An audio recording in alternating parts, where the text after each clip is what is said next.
Note from the channeler, recently I said to Ashta, I know that you can be in multiple places at once, and sometimes you move to end conversations with me that have run their course.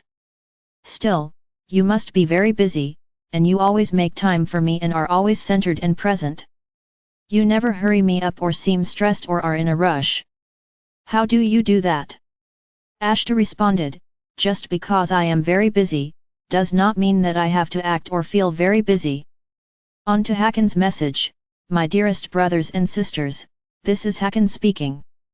I greet you in peace and love. Often, the modern American left claims that some position they like is supported by science, and therefore it is right, and anyone who disagrees is anti-science. Or they say that there is no evidence for a certain position that the left happens to dislike. These arguments might seem convincing at first glance, but ultimately aren't logical. First of all, in science, things are rarely definitively settled. Disagreement and discussion isn't anti-science, it's actually part of the scientific process. So people who say the science is settled, shut up, don't question it, are actually anti-science people. Secondly, the left sometimes chooses their data set or their process in a way that skews the results.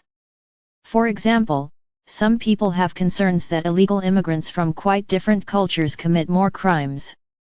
But if you're an American researcher, you can produce a paper that says that immigrants don't commit more crimes, if you sample plenty of legal immigrants from similar culture countries, and you massage the data set a bit, and cops are being nudged not to report too many crimes done by illegal immigrants.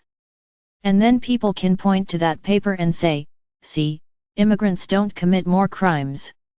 Which seems to be a strong argument on the surface, but the argument falls apart if you look a bit deeper.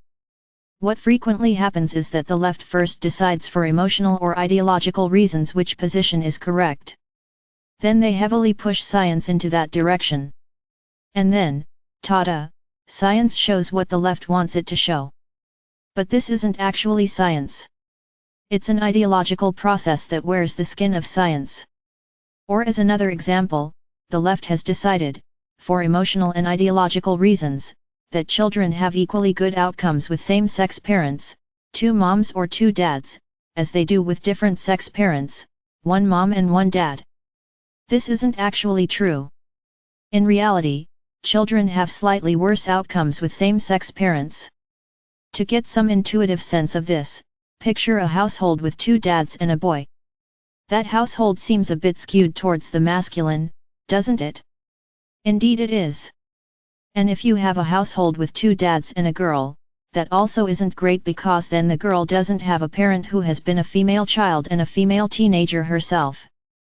Furthermore, does a teenage girl really want to learn about her periods and the changes in her body from her father? Similarly, a household with 2 moms and a daughter is too skewed towards the feminine. And if you have a boy with 2 moms, then he grows up without a father figure and it's entirely possible that he'll be severely blocked in his masculinity when he grows up. Adding more children doesn't fix this. If you have 2 moms and 2 daughters, it's still too skewed to the feminine. If you have 2 moms, a daughter, and a son, then the son is still growing up without a father figure. Etc. Now, whether a child has same-sex or different-sex parents isn't a hugely influential factor.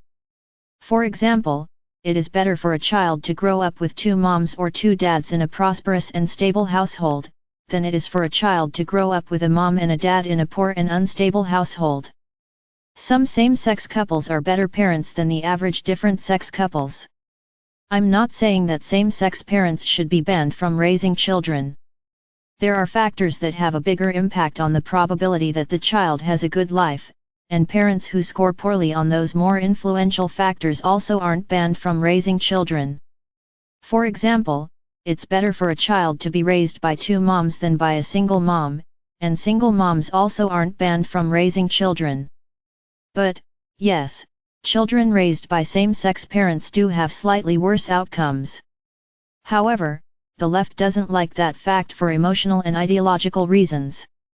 And academia is dominated by the left. So the scientists themselves may be left-wing.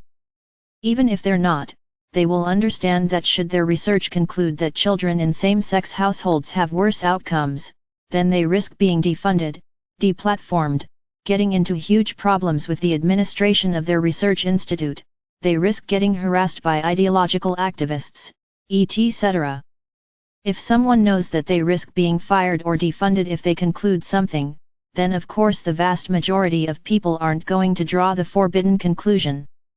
It's the famous saying, it is difficult to get a man to understand something, when his salary depends on his not understanding it.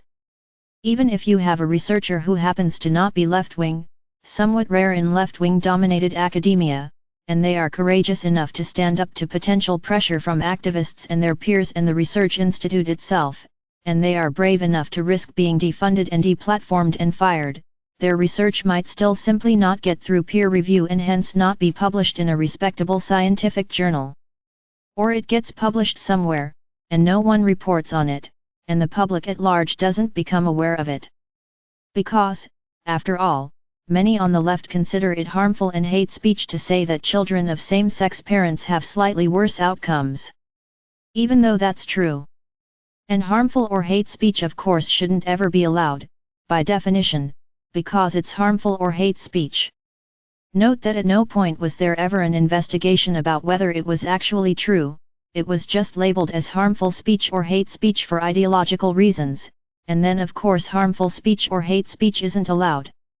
So what nearly always happens in practice is that the only people who will research these kinds of only one conclusion is allowed topics are ideologues who already agree with the one allowed conclusion, and they are very eager to indeed confirm that conclusion.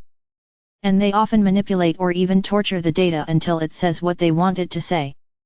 Non-statisticians don't quite understand that you can very easily get rid of these kinds of real, but not hugely influential factors through statistical manipulation. And the result is that the scientific literature will indeed say that children of same-sex parents do not have worse outcomes. But how did the scientific literature end up saying that? Where in the scientific method does it say that you should defund or censor people who say things that you ideologically don't like, or manipulate data in order to get ideologically pleasing results? Because that happens all the time nowadays. Is it really science at that point? Or is it just an ideological process that wears science as a skin? Similarly, suppose a historian makes a case that 9/11 was a controlled demolition. Well, likely the case by this historian won't be seriously considered, and instead the historian will get defunded or censored or called a conspiracy theorist or something like that. And then of course people can say that the consensus among historians is that 9/11 was not a controlled demolition. But in what way was that consensus reached? Did historians ever seriously and objectively look at the case that 9/11 was a controlled demolition? Are historians even being objective at that point? Are scientists even being objective at this point? And if not, does it make to act like scientists say X is the final word and any discussion or disagreement beyond that is anti-science? So the next time that someone on the left says that science or experts agree with some position that the left ideologically likes, ask yourself, if some scientist or expert found a result that the left didn't like, would the left-dominated academia attempt to deplatform or defund or censor them, or block them at peer review for ideological reasons? If yes, then what you are dealing with is not in fact science, it's an ideological process that wears the skin of science. I hope this was helpful. I love you very much and I wish you a good week. Your star brother, Hakann for Era of Light.